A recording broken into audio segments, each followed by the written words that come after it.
en el cumpleaños de mi padre, encontré mi regalo en la basura. Mi hermana se burló, fue sin querer. No discutí, solo me fui. Una semana después, mi padre llamó llorando, ¿por qué cancelaron la boda de tu hermana? Si aún no estás suscrito al canal, haz clic en el botón de suscripción y activa la campanita para no perderte ninguna de nuestras historias. Tu apoyo significa todo para nosotros. Si esta historia te parece interesante, déjale un like.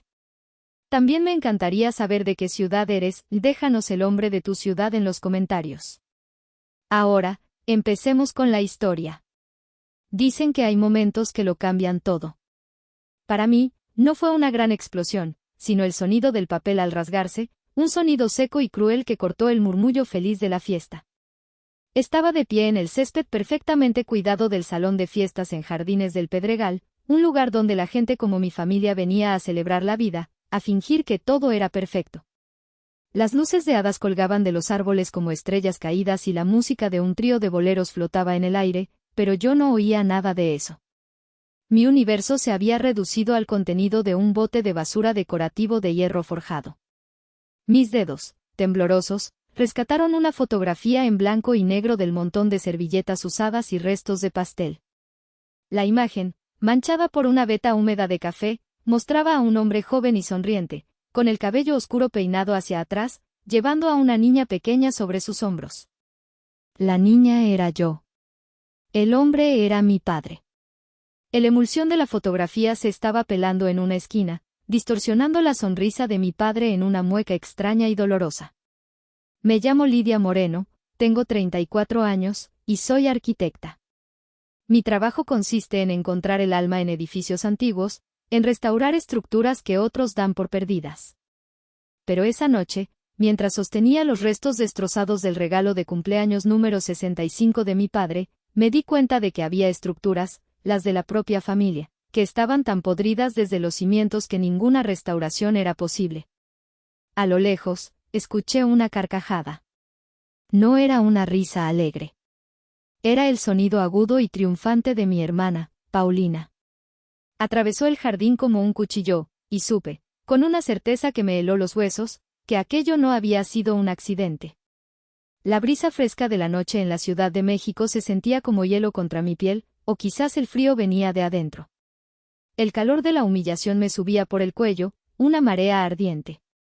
Todos estaban adentro, riendo, bebiendo, celebrando a mi padre, mientras la prueba más tangible de mi amor por él yacía rota y sucia a mis pies. Recogí la tapa de cuero del álbum, la piel flexible ahora marcada con un profundo corte, como una cicatriz. El grabado dorado del antiguo escudo de la familia Moreno, que tanto me había costado que un artesano replicara, estaba partido en dos. Cada pieza rota era un eco de todas las veces que me habían hecho sentir pequeña, invisible, sin importancia. Pero esta vez era diferente. Esta vez, la destrucción era literal. Habían tomado una parte de mi corazón, un proyecto en el que había invertido meses de mi vida, y lo habían tirado a la basura como si no fuera nada. Me enderecé, dejando que los restos de las fotos cayeran de mis manos. No iba a llorar. No les daría esa satisfacción. Mientras el sonido de la fiesta continuaba, ajeno a mi pequeña tragedia personal, tomé una decisión. Ya no iba a ser la restauradora silenciosa de una familia en ruinas. Si querían destrucción, se la iba a dar. Pero iba a ser en mis términos. Iba a demoler su mundo de apariencias, ladrillo por ladrillo. La noche aún era joven, pero para la familia Moreno, tal y como la conocíamos, el final acababa de comenzar. Mi profesión es una forma de amor. Como arquitecta especializada en restauración, mi pasión es devolverle la vida a lo que el tiempo ha olvidado. Paso mis días analizando grietas en muros centenarios, estudiando planos descoloridos, creyendo firmemente que cada capa de pintura descascarada, cada viga de madera carcomida, cuenta una historia que merece ser preservada. Intento aplicar esa misma filosofía a mi vida, a mis relaciones. Creía, ingenuamente, que podía hacer lo mismo por mi familia, restaurar los recuerdos que habíamos dejado que se llenaran de polvo. El proyecto del álbum de mi padre comenzó 3 meses antes de su cumpleaños. No fue una simple compilación de fotos. Fue una excavación arqueológica en nuestra propia historia. La idea nació una tarde, viendo a mi padre mirar con nostalgia una vieja foto suya de joven. Me pregunto dónde habrán quedado todas esas, dijo con un suspiro. Esa frase fue la semilla. Mi misión me llevó a la bodega de la antigua casa de mi abuela en Toluca. Cada sábado por la mañana, mientras la Ciudad de México aún despertaba, yo ya estaba en la carretera, conduciendo mi viejo auto, sintiendo una mezcla de emoción y deber. La bodega olía a polvo, a madera vieja y a tiempo detenido. Con una mascarilla cubriendo mi rostro, pasé horas revisando baúles de madera y cajas de cartón que se deshacían al tacto. Moví muebles pesados, luché contra telarañas y me encontré con fantasmas del pasado en forma de cartas, ropa de bebé y viejos recibos. Finalmente, en un rincón olvidado, encontré un cofre de madera. Al abrirlo, el olor a cedro y a papel antiguo inundó el aire. Dentro, envueltas en pañuelos de seda amarillentos, estaban las fotografías. Cientos de ellas. Eran negativos, daguerrotipos, fotos en blanco y negro y polaroids descoloridas. Eran fragmentos de vidas vividas, mis abuelos en su boda, mi madre de niña con trenzas, mi padre como un joven rebelde con una chaqueta de cuero. El verdadero trabajo acababa de empezar.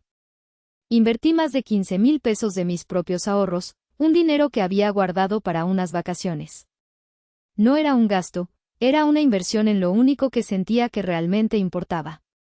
Pagué por la digitalización profesional de cada imagen.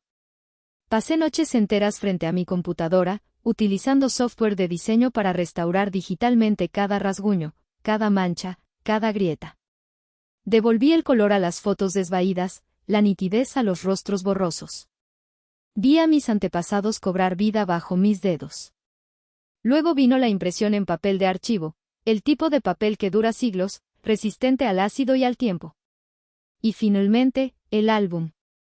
No quería cualquier álbum. Quería un objeto que fuera en sí mismo una herencia. Encontré a un viejo artesano encuadernador en el centro de la ciudad, un hombre cuyas manos eran un mapa de su oficio. Le encargué un álbum de cuero genuino, del color del coñac añejo, y le pedí que grabara en la portada el antiguo escudo de la familia Moreno, un diseño que encontré en un viejo documento. Cuando el artesano me entregó el álbum terminado, sentí su peso en mis manos. Pesaba como la historia. Olía a cuero y a dedicación. Al pasar las páginas gruesas y vacías, podía imaginar la cara de mi padre. No era solo un regalo de cumpleaños. Era la validación de nuestra existencia, un testamento de que habíamos amado, reído y vivido. Era mi obra maestra, no como arquitecta, sino como hija. Y fue esa obra maestra la que mi hermana, con una facilidad aterradora, había destrozado y arrojado a la basura. La crueldad de Paulina esa noche no fue un acto aislado. Fue la culminación de toda una vida, la colocación de la última piedra en un monumento a la indiferencia y el desprecio que había estado construyendo desde que éramos niñas. Si mi vida fuera un museo, las exposiciones principales estarían dedicadas a las pequeñas y grandes traiciones de mi hermana, cada una de ellas aprobada con la firma silenciosa de mis padres. La primera pieza de la colección se remonta a cuando yo tenía 15 años. Siempre había encontrado consuelo en el arte, en el silencio de crear algo con mis propias manos.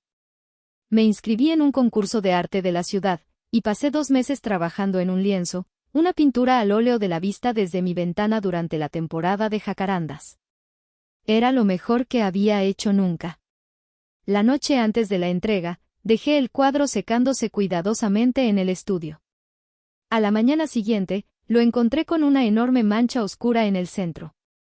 Una lata de refresco de cola yacía volcada a su lado. Paulina, que entonces tenía 17, se acercó con los ojos muy abiertos y una expresión de falsa inocencia. «Ay, hermanita, qué torpe soy», dijo, y antes de que pudiera detenerla, agarró un trapo húmedo y trató de limpiarlo, extendiendo el líquido pegajoso por todo el lienzo y arruinándolo por completo. «Ups. Creo que lo empeoré». Mis padres intervinieron rápidamente. «Ya, Lidia, no hagas un drama. Tu hermana no lo hizo a propósito», dijo mi madre, mientras mi padre añadía, «puedes pintar otro, no es para tanto». Nunca pinté otro. La segunda pieza es de mis 22 años. Me gradué con honores de la carrera de arquitectura. Fui la primera de mi generación. Estaba eufórica, esperando compartir ese momento con mi familia. Pero la ceremonia de graduación coincidía con el fin de semana de la despedida de soltera de una de las mejores amigas de Paulina en Acapulco. 2 semanas antes, mi madre se sentó conmigo. Lidia, cariño, empezó con ese tono suave que usaba cuando sabía que me iba a decepcionar. Paulina realmente me necesita este fin de semana. Ya sabes cómo se pone, y es la dama de honor principal. No podemos dejarla sola. Protesté, pero la decisión ya estaba tomada. El día de mi graduación, mientras subía al estrado a recibir mi diploma, mi teléfono vibró. Era una foto que mi madre me había enviado, ella y Paulina, con enormes sombreros de playa y cócteles en la mano, sonriendo a la cámara junto a una piscina infinita. El texto decía: «Felicidades, mi amor.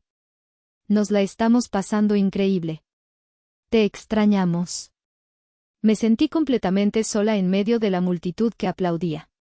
La pieza final es más reciente, de cuando cumplí 30. Después de años de ahorrar cada centavo y trabajar hasta la medianoche, logré dar el enganche para mi primer departamento en la colonia Roma. Era pequeño, necesitaba muchas reformas, pero era mío. En la siguiente comida familiar de domingo, anuncié la noticia con orgullo. Hubo felicitaciones educadas, pero entonces Paulina, mientras revisaba su teléfono, comentó al aire, sin mirarme: «Qué suertuda. Seguro te topaste con un cliente millonario y despistado». Porque, digo, con lo tranquila que eres, no me imagino cómo le haces para conseguir proyectos. Un silencio incómodo llenó la mesa. Nadie dijo nada para defenderme. Mi padre se aclaró la garganta y cambió de tema. La implicación era clara: mi éxito no podía ser fruto de mi talento o mi esfuerzo. Tenía que ser suerte. Tenía que ser un accidente. Exactamente la misma palabra que usaría años después para describir la destrucción de la historia de nuestra familia. La fiesta de cumpleaños número 65 de mi padre se celebró en un lugar que gritaba «éxito» a los 4 vientos. Era el tipo de lugar que Paulina elegiría, y de hecho, ella lo había elegido. Un salón elegante con enormes ventanales que daban a un jardín impecable, camareros que se movían con una eficiencia silenciosa y una clientela que hablaba en voz baja sobre viajes a Europa y el precio de las acciones. Mi madre, Beatriz, estaba en su elemento. Se movía entre los invitados, con una copa de vino blanco en la mano, su risa un poco más fuerte de lo necesario, presumiendo del último ascenso de Paulina en la corporación internacional para la que trabajaba. Paulina es directora senior de marca ahora, ¿pueden creerlo? Viaja por todo el mundo, la escuché decir a un grupo de tías. Y su prometido, Mateo, es un encanto. Un analista financiero de primer nivel. Hacen una pareja tan poderosa. Me sentí como una extraña en mi propia familia. Yo, con mi pequeña firma de arquitectura, mis proyectos de restauración que me apasionaban pero que no generaban titulares llamativos, era una nota a pie de página en la gran narrativa del éxito de los Moreno. Me acerqué a mi padre, que estaba de pie junto a la mesa de regalos, luciendo un poco abrumado. «Feliz cumpleaños, papá», le dije, entregándole el pesado álbum envuelto en papel sobrio. Sus ojos se iluminaron al verme. «Lidia, mija. Gracias por venir». No me lo perdería por nada, le aseguré. Tomó el regalo y sentí cómo notaba su peso. «¿Qué es esto?» «¿Un ladrillo?», bromeó. Lo desenvolvió con cuidado, y cuando vio la cubierta de cuero con el escudo familiar, sus dedos se detuvieron. Abrió el álbum, y vi cómo la compostura se desvanecía de su rostro. Sus ojos se llenaron de lágrimas al ver la primera foto, una imagen restaurada de sus propios padres en el día de su boda, una foto que él creía perdida para siempre en un incendio. «Lidia», susurró, su voz quebrada. Pasó a la siguiente página, una foto suya de bebé en brazos de mi abuela. Se quitó las gafas, secándose una lágrima furtiva con el dorso de la mano. No sé qué decir. Esto es todo. Fue un momento de conexión pura y genuina. por primera vez en años, sentí que me veía, que realmente me veía. El momento duró exactamente 30 segundos. Atención todo el mundo, resonó la voz de Paulina a través de la sala, interrumpiendo nuestro momento. Estaba de pie en el centro del salón, con una copa de champán en alto, su prometido Mateo a su lado con una sonrisa un poco forzada. Quiero hacer un brindis. Y también, anunciar que Mateo y yo finalmente hemos fijado la fecha de nuestra boda. Será en abril, en la Hacienda La Concordia. Un estallido de aplausos y vítores llenó la sala. Mi padre, sobresaltado, cerró el álbum y se vio arrastrado por la ola de entusiasmo. La atención de todos, incluida la suya, fue completamente secuestrada. Vi la decepción en su rostro por una fracción de segundo antes de que la máscara de padre orgulloso volviera a su lugar. El álbum, mi obra maestra de amor y memoria, fue dejado con cuidado sobre la mesa de regalos, olvidado en medio del nuevo espectáculo. Y en ese momento, el corazón de la fiesta, y el mío, le pertenecían por completo a Paulina. Estaba conversando con un primo lejano sobre algo tan trivial como el tráfico de la ciudad cuando lo escuché. Un sonido inconfundible, agudo y violento, el crujido de papel grueso siendo rasgado. No fue un simple desgarro, fue un sonido visceral, como si algo se estuviera rompiendo desde adentro. Un escalofrío recorrió mi espalda. Mi corazón dio un vuelco doloroso en mi pecho. Interrumpí a mi primo a media frase y me giré, mis ojos buscando instintivamente la mesa de regalos. Estaba vacía. El espacio donde había dejado el pesado álbum de cuero ahora estaba ocupado por una caja de regalo con un moño extravagante. El pánico se apoderó de mí. Empecé a caminar entre los invitados, mis ojos escaneando la habitación frenéticamente. ¿Alguien lo habría movido? ¿Quizás mi padre lo guardó en un lugar seguro? Pero una sensación terrible, una intuición oscura y familiar, me decía que no era el caso. Entonces, mi mirada se posó en un rincón más oscuro del salón, cerca de la puerta de servicio. Allí estaba, un elegante bote de basura de hierro forjado, diseñado para mezclarse con la decoración. Y asomando por el borde, vi una esquina de cuero color coñac. Sentí que el aire se me escapaba de los pulmones. Me abrí paso entre la gente, mis oídos sordos al zumbido de las conversaciones. Cada paso se sentía pesado, como si caminara bajo el agua. Al llegar al bote, la pesadilla se confirmó. Allí estaba mi regalo, mi trabajo de meses, mi ofrenda de amor. Las páginas estaban arrancadas, algunas dobladas por la mitad con una fuerza brutal. Las fotografías, mis preciosas fotografías restauradas, estaban arrugadas y manchadas. Vi la imagen de mi madre y mi padre en su juventud, ahora con una mancha oscura de café derramado que parecía una lágrima gigante corriendo por el rostro de mi madre.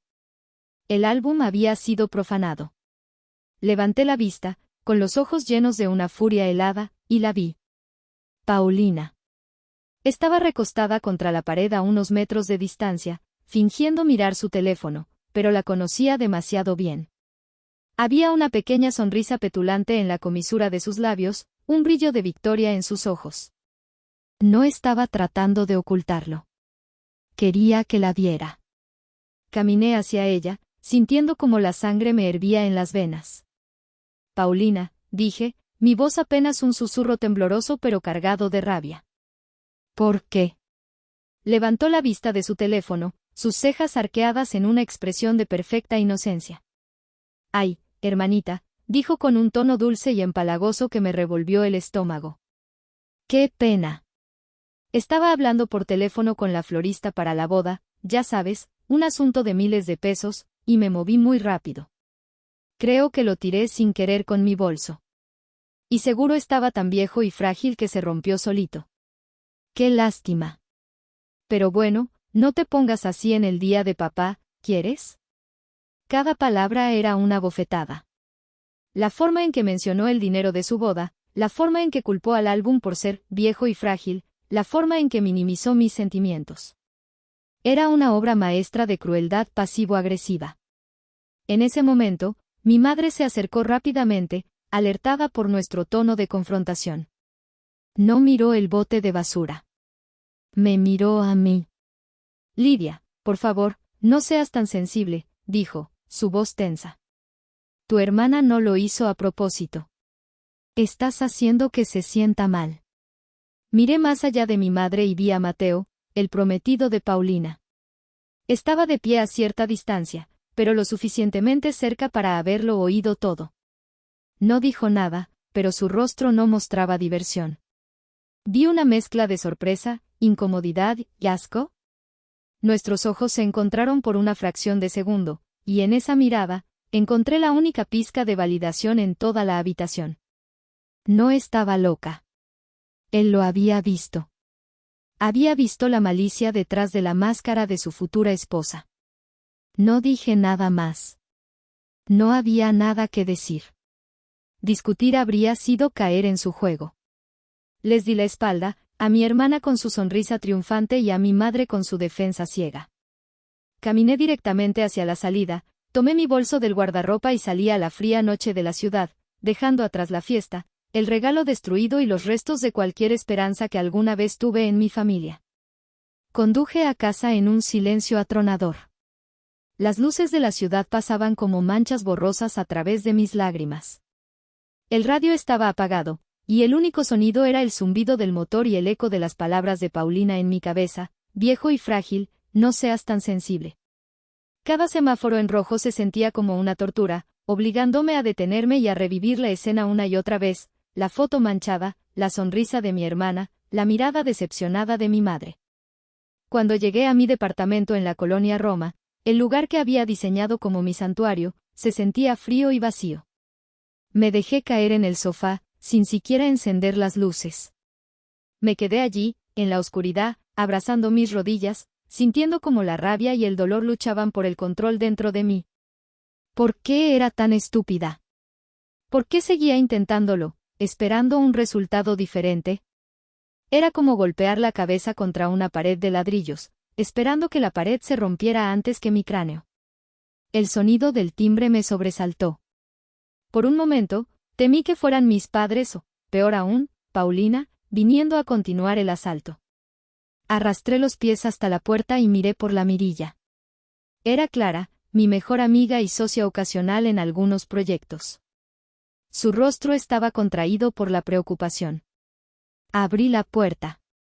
Vi que te fuiste, dijo suavemente, entrando y abrazándome sin hacer preguntas. Sabía que algo andaba mal. Ese simple acto de compasión fue suficiente para romper la presa. Me derrumbé en sus brazos y lloré.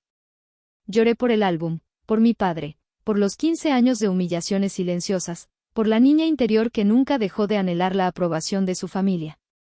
Clara me guió hasta el sofá, encendió una lámpara de luz cálida y se sentó conmigo, escuchando mientras yo, entre sollozos, le contaba todo. ¿Y tu padre no dijo nada?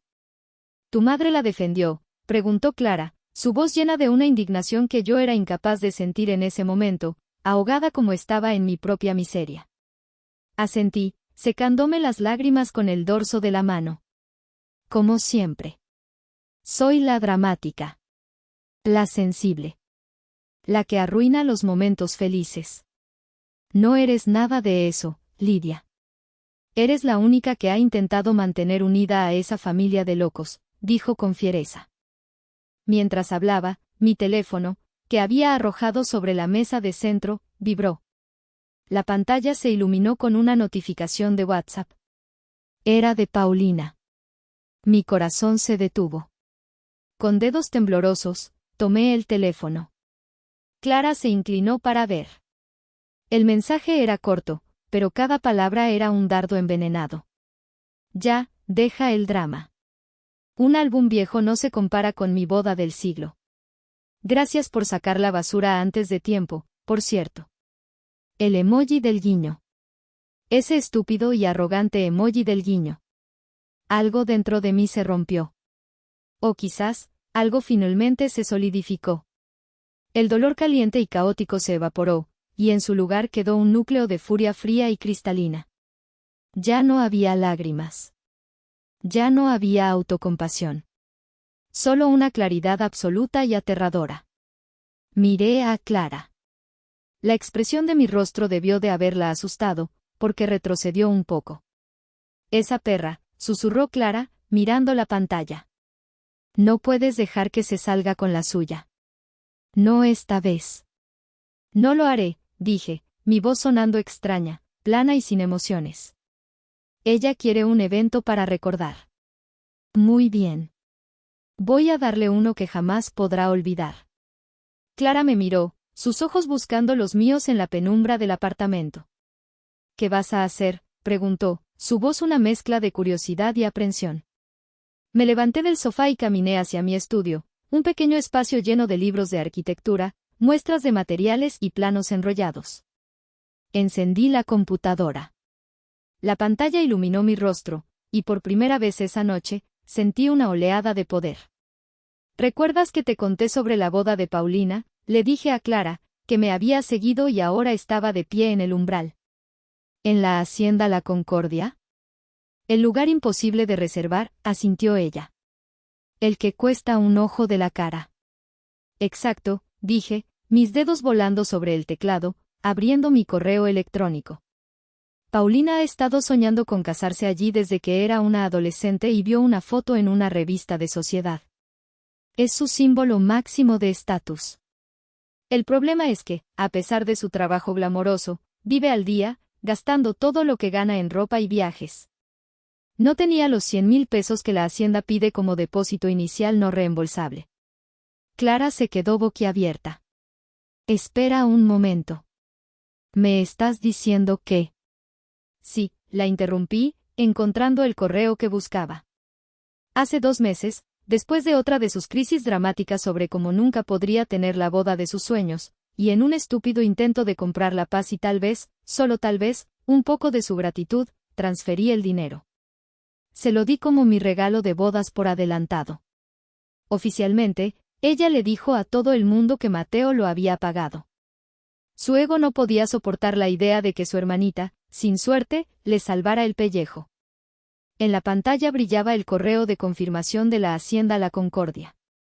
Estimada señora Lidia Moreno, hemos recibido su depósito de 100,000 pesos MXN para la reservación del evento Moreno/García. Clara dejó escapar un silbido. Lidia, eres demasiado buena. ¿O eras? Era, corregí, mi voz firme. Busqué el número de teléfono del administrador de eventos de la Hacienda. Lo marqué en mi celular y puse el altavoz. La habitación se llenó con el tono de llamada, cada timbre aumentando la tensión. Hacienda La Concordia, buenas noches, le atiende Ricardo, dijo una voz profesional al otro lado de la línea. Respiré hondo. Mi voz salió tranquila, casi robótica. Buenas noches, Ricardo. Mi nombre es Lidia Moreno. Llamo para cancelar la reservación del evento Moreno/García, programado para el 18 de abril. Hubo una pausa. Pude oír el tecleo de un teclado. Un momento, por favor. Sí, aquí lo tengo. ¿Puedo preguntar el motivo de la cancelación? Planes cambiados, dije secamente. Entiendo. Según nuestros registros, el depósito fue realizado desde su cuenta. ¿Desea proceder con el reembolso a la misma? Sí, por favor, dije. Muy bien, señora Moreno. Consideré el evento cancelado. El proceso de reembolso tomará de 5 a 7 días hábiles. ¿Hay algo más en lo que pueda ayudarla? No. Eso es todo. Gracias. Colgué. El silencio en mi estudio era absoluto. Clara me miraba con una mezcla de asombro y admiración. Dejé caer el teléfono sobre el escritorio. Un solo suspiro escapó de mis labios, un suspiro que pareció llevarse consigo años de frustración y dolor reprimido. No sentí alegría. No sentí triunfo. Solo sentí un vacío inmenso, el tipo de vacío que queda después de una demolición controlada. Acababa de apretar el detonador. Ahora solo quedaba esperar a que todo se derrumbara. Pasaron 3 días de una calma tensa. 3 días en los que no recibí ni una llamada, ni un mensaje. Era el silencio antes de la tormenta, y lo sabía. Me dediqué al trabajo, sumergiéndome en planos y cálculos estructurales, tratando de ignorar el nudo de ansiedad en mi estómago. El jueves por la tarde, la tormenta estalló, y lo hizo de la forma más pública y humillante posible. Mi teléfono empezó a vibrar sin parar sobre mi escritorio. Eran notificaciones de Facebook, una aplicación que rara vez usaba. 1, 2, 10, 20 notificaciones. Alguien me había etiquetado en una publicación. Con un mal presentimiento, abrí la aplicación. Era una publicación de Paulina. La foto de perfil era una selfie de ella, con los ojos enrojecidos e hinchados, una solitaria lágrima cuidadosamente colocada en su mejilla. Parecía una actriz en el papel de su vida. El texto que la acompañaba era una obra maestra de la manipulación. Con el corazón completamente roto, comenzaba. Nunca pensé que tendría que escribir esto, pero siento que necesito compartir mi dolor. Como muchos saben, he estado planeando la boda de mis sueños con el amor de mi vida, Mateo. Hemos trabajado muy duro para conseguirlo.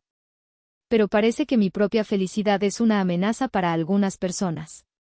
Mi propia hermana, Lidia Moreno, y aquí me había etiquetado, para asegurarse de que todo el mundo supiera quién era la villana, consumida por unos celos que nunca entenderé, ha decidido sabotear el día más importante de mi vida. De una manera cruel y calculada, ha cancelado el lugar de nuestra boda, destruyendo no solo mis sueños, sino también los de mi prometido y mis padres. No sé qué le he hecho para merecer tanto odio. Solo pido sus oraciones y apoyo en este momento tan oscuro. Me quedé mirando la pantalla, sintiendo como la náusea subía por mi garganta. Había omitido convenientemente el detalle del álbum, el detalle de quien había pagado el depósito, el detalle de su mensaje burlón. Se había pintado a sí misma como una mártir, y a mí, como un monstruo. Y entonces, los monos voladores descendieron. La sección de comentarios era un campo de batalla. La primera en comentar fue mi tía Carmen, la hermana de mi madre. No puedo creerlo. ¿Qué clase de hermana hace algo así? Siempre supe que había algo raro en esa niña. Paulina, mi amor, estamos contigo. Primos lejanos, amigos de la familia, gente que apenas conocía, todos se unieron al coro. ¡Qué horror! La envidia es terrible, pobre Paulina, qué corazón tan noble tienes, Lidia, deberías avergonzarte. Mi tía Carmen, no satisfecha con un simple comentario, escribió su propia publicación, una diatriba furiosa sobre cómo yo era una ingrata y una solterona amargada, que no soportaba ver a su hermana feliz. El teléfono de mi casa empezó a sonar. Era un número desconocido. Contesté, y la voz de una vieja amiga de mi madre me atacó. Lidia, soy Marta. Acabo de ver lo que hiciste. Tu madre está destrozada. ¿Cómo pudiste ser tan cruel? Colgué. El teléfono volvió a sonar. Y otra vez. Mi celular vibraba con mensajes de WhatsApp de números que ni siquiera tenía guardados, de parientes que no me habían hablado en años, todos repitiendo la misma cantinela: era egoísta, era malvada, era una vergüenza para la familia. Paulina no solo había contado su versión de la historia. Había movilizado a todo su ejército. Me había sometido a un juicio público, y ya me habían declarado culpable sin derecho a apelación. Apagué el celular y desconecté el teléfono de la casa. Me senté en silencio, rodeada por los ecos de sus acusaciones. Me sentí acorralada, aislada. Por un momento, una duda terrible me asaltó. ¿Y si tenían razón? ¿Y si había ido demasiado lejos? Pero entonces, recordé el sonido del papel rasgándose, el emoji del guiño, y la duda se desvaneció, reemplazada por una determinación fría. No, no había ido demasiado lejos. Apenas estaba empezando. La llamada que sabía que llegaría, la que realmente importaba, se produjo al día siguiente. Viernes por la tarde. El número de mi padre apareció en la pantalla de mi celular, que había vuelto a encender esa mañana, ignorando la avalancha de notificaciones. Respiré hondo y contesté. No hubo un hola. Solo un sonido ahogado, un jadeo que apenas reconocí como la voz de mi padre. Lidia, por el amor de Dios. ¿Qué has hecho? Su voz no era de enojo. Era de pura y absoluta desesperación. De fondo, podía escuchar los sollozos agudos y teatrales de mi madre. Dile algo, Arturo. Haz que entre en razón. Está destruyendo a nuestra familia. Papá, cálmate y escúchame, dije, mi propia voz sorprendentemente firme, casi clínica. Que me calme, gritó, y esta vez sí hubo enojo, el enojo impotente de un hombre atrapado en medio de un huracán. Paulina no ha parado de llorar en 24 horas. Tu madre tuvo que tomar una pastilla para los nervios. La Hacienda llamó para confirmar la cancelación. Todo el mundo nos está llamando.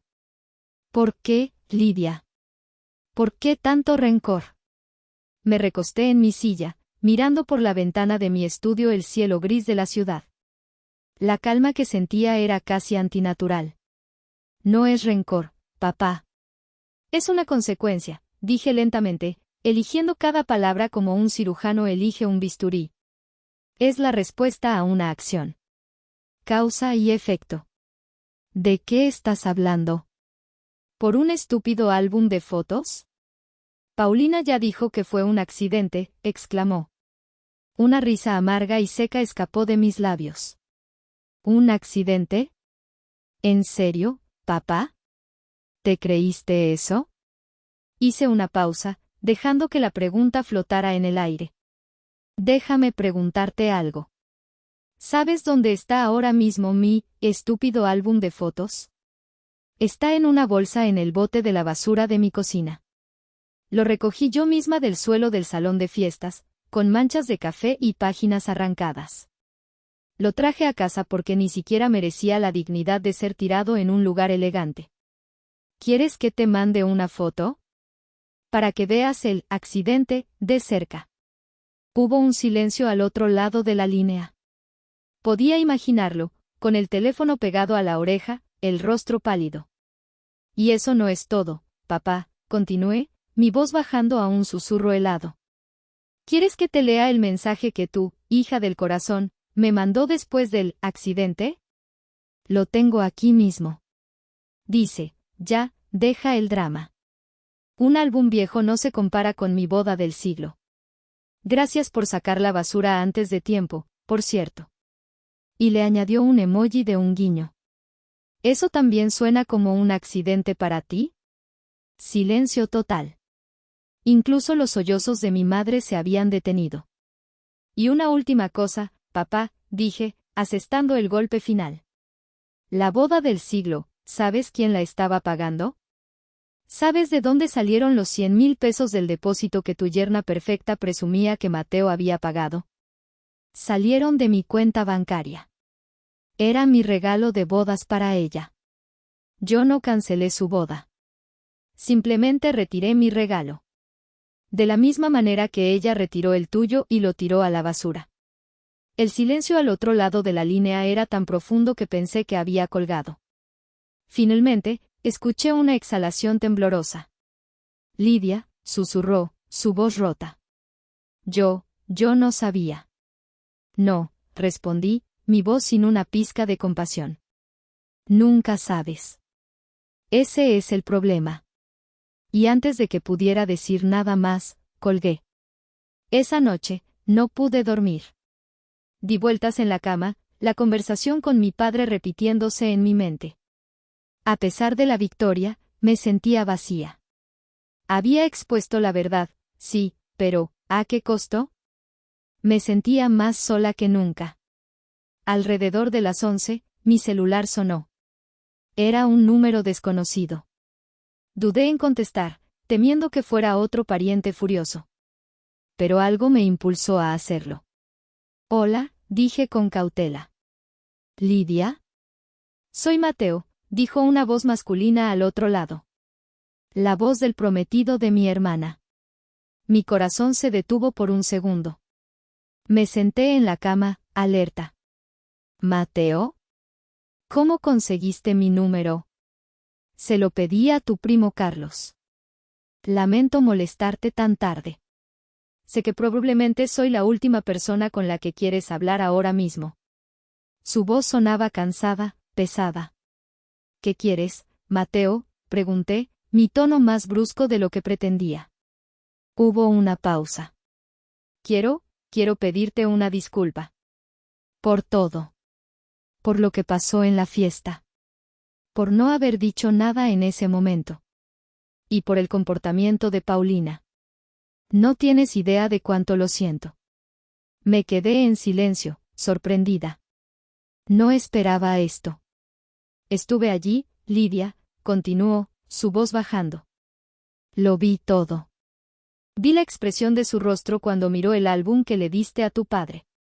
Vi cómo esperó el momento perfecto para interrumpir. Y la vi cerca del bote de basura. Vi su sonrisa. No fue un accidente. Fue deliberado. Fue malicioso. Sentí que se me formaba un nudo en la garganta. Escuchar a alguien más confirmarlo, alguien que se suponía que estaba de su lado, fue increíblemente validante. Hoy, dijo, y escuché cómo tragaba saliva, leí su publicación en Facebook. Y fue la gota que derramó el vaso. La forma en que se victimizó, la forma en que te pintó como un monstruo. Fui a su apartamento y la confronté. ¿Y qué pasó?, pregunté, apenas respirando. Al principio lo negó todo. Pero la presioné.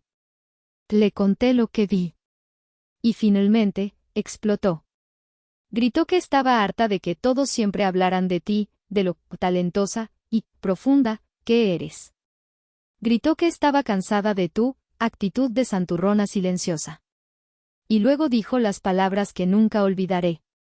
Dijo, alguien tenía que darle a Lidia una lección sobre cuál es su lugar. Cerré los ojos. Ahí estaba. La verdad desnuda y fea. En ese momento, Lidia, dijo Mateo, su voz llena de una tristeza infinita, me di cuenta de que no la conocía en absoluto. La persona con la que estaba a punto de casarme era una extraña. Una persona cruel y llena de un veneno que no había visto antes. Hizo una pausa. Le devolví el anillo. Cancelé el compromiso. No puedo casarme con alguien con un corazón tan oscuro. Me quedé sin palabras. Una oleada de emociones me recorrió, alivio, tristeza por él, una extraña sensación de vindicación. Mateo, no sé qué decir, logré articular. No tienes que decir nada, me interrumpió. Solo quería que supieras que no estás loca. Y que no estás sola en esto. Lo que hiciste, cancelar el depósito, después de saber todo esto, entiendo por qué. Y honestamente, no te culpo. Cuando colgamos, me quedé mirando la oscuridad de mi habitación. Las lágrimas que no había llorado en días finalmente llegaron. Pero no eran lágrimas de tristeza o de rabia. Eran lágrimas de alivio. La verdad, por dolorosa que fuera, finalmente había salido a la luz. Si llegaste hasta esta parte del video, significa que realmente te interesó la historia. Cuéntame en los comentarios qué opinas, escribe el número 1 para saber que estás aquí o dime desde qué parte de tu país me estás viendo. También puedes dejar cualquier pregunta y la responderé. La noticia de la ruptura del compromiso de Paulina y Mateo cayó como una bomba atómica en el pequeño y cuidadosamente construido universo de mi familia. Fue un cataclismo. Si la cancelación de la hacienda había sido un terremoto, esto era el tsunami que venía después, arrasando con todo a su paso. La narrativa de Paulina como la víctima trágica se desintegró en cuestión de horas. La historia ya no era sobre una hermana celosa que saboteaba una boda. Ahora era sobre una mujer cuya propia crueldad había alejado a su prometido perfecto. La verdad, o al menos una versión mucho más cercana a ella, comenzó a extenderse como un reguero de pólvora entre tías, primos y amigos de la familia. La gente que me había atacado en redes sociales de repente se quedó muy callada. Las publicaciones furiosas de mi tía Carmen desaparecieron misteriosamente de su perfil. Me enteré de todo esto a través de Clara, quien actuaba como mi corresponsal de guerra no oficial, informándome de los acontecimientos desde una distancia segura. Según ella, la casa de mis padres se había convertido en el epicentro del desastre. Paulina se había mudado de nuevo a su antigua habitación, sumida en una depresión dramática y furiosa. Mi madre estaba fuera de sí, tratando de consolar a su hija predilecta mientras, por primera vez, se enfrentaba a la posibilidad de que Paulina no fuera la santa que siempre había creído. El mayor cambio, sin embargo, fue en mi padre. Según Clara, que lo había escuchado de un primo en común, mi padre finalmente había estallado. Hubo una discusión monumental, una de esas peleas que marcan un antes y un después. Por primera vez en su vida, no se quedó callado para mantener la paz. Le echó en cara a mi madre su ceguera deliberada y a Paulina su malicia. Les dijo que estaban cosechando lo que habían sembrado. El templo del Niño Dorado se había derrumbado. Los pilares de negación y favoritismo que lo habían sostenido durante décadas se habían hecho añicos. Paulina, despojada de su boda de ensueño y de su prometido trofeo, ya no era el sol alrededor del cual giraba la familia. Era solo una mujer de 36 años, de vuelta en casa de sus padres, enfrentándose a las ruinas de su propia creación. Y en medio de esos escombros, por primera vez, el poder dentro de la dinámica familiar comenzó a cambiar de forma irreversible. Part 4.2. Kukhoa Hi Trennnntng Mi, St. 642. Pasaron 2 semanas. 2 semanas de un silencio casi total por parte de mi familia.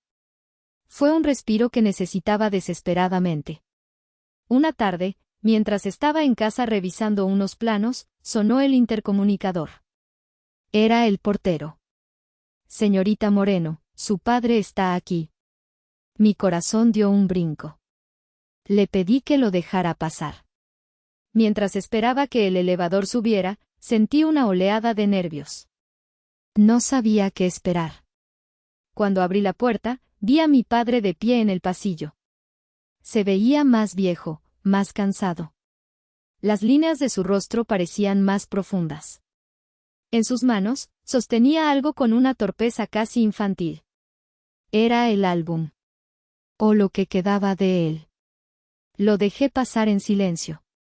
Se quedó de pie en medio de mi sala, mirando a su alrededor, como si viera mi espacio por primera vez.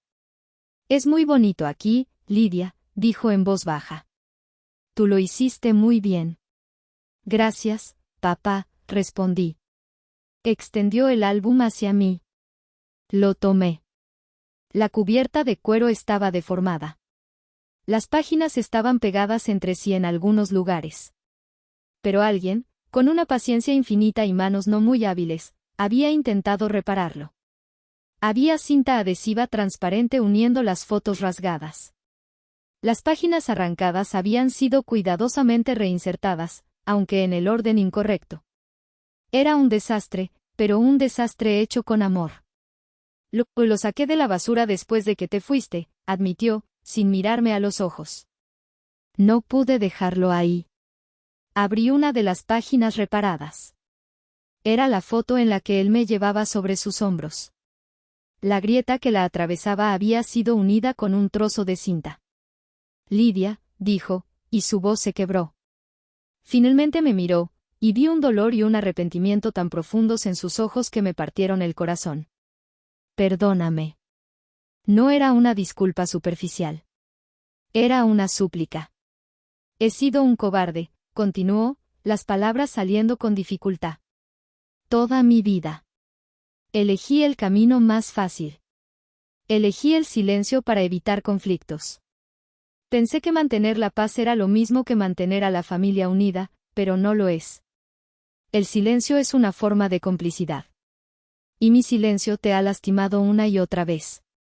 Te fallé, mi hija. Como padre, te fallé. Las lágrimas comenzaron a correr por mis mejillas. Eran lágrimas que no sabía que necesitaba derramar. Esa noche, dijo, cuando me colgaste el teléfono, después de que me dijiste la verdad, fue como si me hubieran quitado una venda de los ojos. Me di cuenta de que había estado viendo a mis 2 hijas a través de un filtro distorsionado. Veía a Paulina como alguien frágil que necesitaba protección, y a ti como alguien fuerte que podía soportarlo todo. Pero la fuerza no significa que no sientas dolor. Y yo nunca vi tu dolor. Se sentó en el sofá, cubriéndose el rostro con las manos. Me senté a su lado y, por primera vez en muchos, muchos años, puse mi mano sobre su espalda. No fue una reconciliación fácil y feliz. Fue algo más profundo. Fue el comienzo de una relación honesta, construida sobre las ruinas de la anterior. Una relación en la que ya no era la hija invisible, y él ya no era el padre ciego. Han pasado 6 meses desde el cumpleaños de mi padre. El eco de la explosión se ha desvanecido, dejando tras de sí un paisaje familiar alterado para siempre. Mi vida, sin embargo, es más tranquila y más auténtica de lo que ha sido nunca. Mi relación con mi padre se está reconstruyendo, ladrillo a ladrillo. Nos vemos una vez a la semana para tomar un café. Hablamos de verdad, no solo de trivialidades. Me pregunta sobre mi trabajo, sobre mis sueños, y me escucha. A veces, el dolor del pasado aflora, pero ya no lo barremos debajo de la alfombra. Lo miramos de frente. Es un trabajo de restauración lento y delicado, pero el progreso es real. Con mi madre, la relación es más distante. Me llamó una vez para disculparse, pero su disculpa estaba llena de excusas. No me di cuenta, Paulina estaba pasando por mucho estrés, a veces las madres cometemos errores. Fue una no disculpa. Acepté sus palabras con cortesía, pero levanté un muro. Un muro sano, necesario. La veo en reuniones familiares ocasionales, y somos educadas, pero la intimidad se ha ido. Quizás para siempre. He aprendido que no puedes construir un puente si la otra persona no está dispuesta a poner ni una sola piedra. De Paulina, sé muy poco. Y prefiero que siga así. Bloqueé su número y sus redes sociales el día después de la llamada de Mateo. Según mi padre, dejó su trabajo y se mudó a Monterrey, buscando un nuevo comienzo. Nunca se disculpó conmigo directamente. No la odio. Lo que siento es algo mucho más definitivo, nada. Se ha convertido en un fantasma, una figura de un pasado que ya no me pertenece. He extirpado el veneno, y aunque la cicatriz permanece, la herida ya no está infectada. Mi trabajo como arquitecta ha adquirido un nuevo significado para mí. He pasado toda mi vida profesional restaurando edificios antiguos, pero he aprendido que hay cimientos que están tan podridos que no se pueden salvar. A veces, la decisión más valiente no es reparar, sino demoler para construir algo nuevo y más fuerte en su lugar. He aprendido que las paredes no solo sirven para encerrar, sino también para proteger. Y yo he construido muros sólidos alrededor de mi paz mental. Quizás perdí una parte de la familia que se suponía que debía tener. Pero a cambio, me encontré a mí misma. Encontré mi voz. Y aprendí que el amor propio es el único proyecto de restauración que realmente dura toda la vida. La acción que tomé, cancelar ese depósito, provocó un colapso. Fue un acto de destrucción. Pero a veces, para construir algo nuevo, algo sano, primero tienes que derribar lo viejo, ¿no es así? ¿Tú qué piensas? ¿Estuve mal? Gracias por escuchar mi historia. Comparte tus pensamientos en los comentarios de abajo y no olvides suscribirte al canal para más historias.